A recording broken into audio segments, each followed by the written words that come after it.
parles aussi beaucoup du B2B, B2C, business to business, business to client ou business to consumer. Et maintenant, il y a le H à H, tu dis l'humain à l'humain. Ça aussi, hein, ça a pris ça a pris un élan, là. Oui, tout à fait. Parce que dans les faits, là, tu vois, là, je touche ici aux quatre savoirs. Il y a le savoir, il y a le savoir-faire, il y a le savoir-être, puis il y a le savoir durable. Donc, dans les trois premiers savoirs, parce que on a de l'intelligence artificielle, de la robotique, de la domotique, puis c'est pas terminé, là, ça explose. On connaît même pas actuellement ce qui va être là dans 6 mois, mais je peux te dire que ça va être épouvantable ce qui va arriver comme technologie. Épouvantable dans le bon sens. Donc, pourquoi se battre contre un moulin à vent? On n'est pas des Don Quichotte, là. Donc, il y a de la technologie qui est là.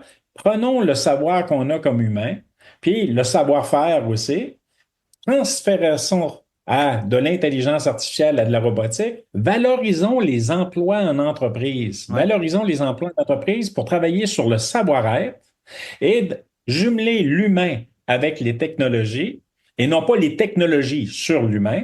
Donc, on va arriver à un savoir durable. Donc, on va pouvoir perpétrer, poursuivre dans le temps, puis résister à cette forme de changement-là qui vient nous envahir puis qui nous impacte. Donc, on va être innovateur, on va être créateur de valeur dans notre industrie. Puis le H2H, mais à ce que je sache encore, c'est pas un robot qui achète. Donc, quand on est dans une situation de relationnel, de vente, de relation client, service après-vente, là, les gens veulent avoir un contact puis une relation humaine.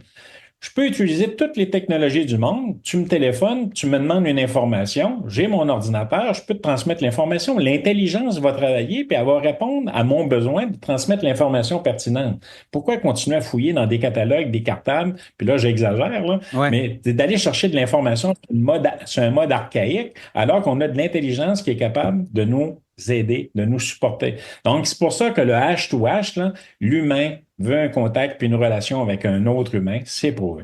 Et toujours laisser la possibilité de parler à un humain aussi, hein, dans l'entreprise, de ne pas laisser tomber le client dans une boîte vocale où personne ne va y répondre puis qui va tomber dans l'oubli. Toujours, il faut que le client ait toujours l'impression qu'il peut se rapporter à quelqu'un d'humain dans l'entreprise pour qu'il soit entendu.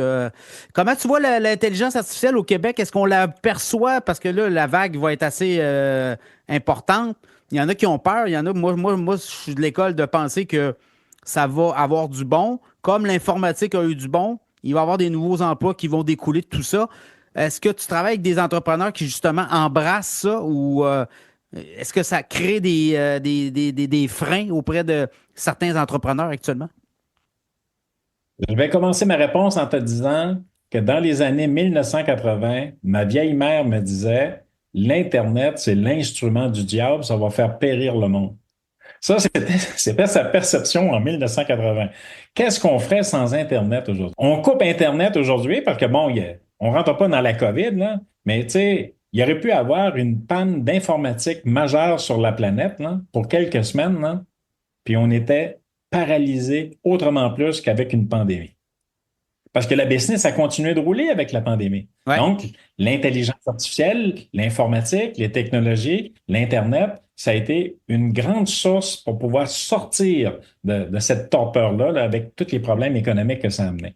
Donc, j'arrive puis je réponds à ta question. Je te donne le même exemple que tantôt. Mon client, là, le même, il a investi beaucoup en technologie, dans le développement. Donc, il n'a pas coupé d'emploi dans son business, dans son entreprise, mais les personnes qui ont pris leur retraite, qui se sont en allées, puis, tu sais, il n'y a pas eu besoin de les remplacer parce que les technologies, au fur et à mesure de leur intégration, a permis de pallier au roulement puis au maintien de postes à l'intérieur de son entreprise. Les personnes qui travaillaient physiquement, parce qu'il y a une entreprise avec du manufacturier, les personnes qui travaillaient physiquement travaillent aujourd'hui avec des robots.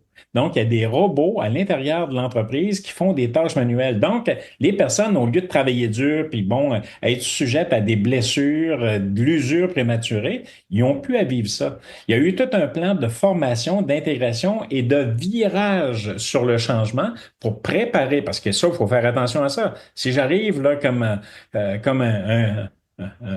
un géant, là, puis que je veux tout bouleverser, puis changer dans mon entreprise, puis je prépare pas mon monde, ben je vais avoir de la résistance au changement. Donc, le changement, ça se prépare. Mais tout a été fait dans l'ordre. Et, ben écoute, aujourd'hui, comme je te disais tantôt, ben l'entreprise est hyper rentable.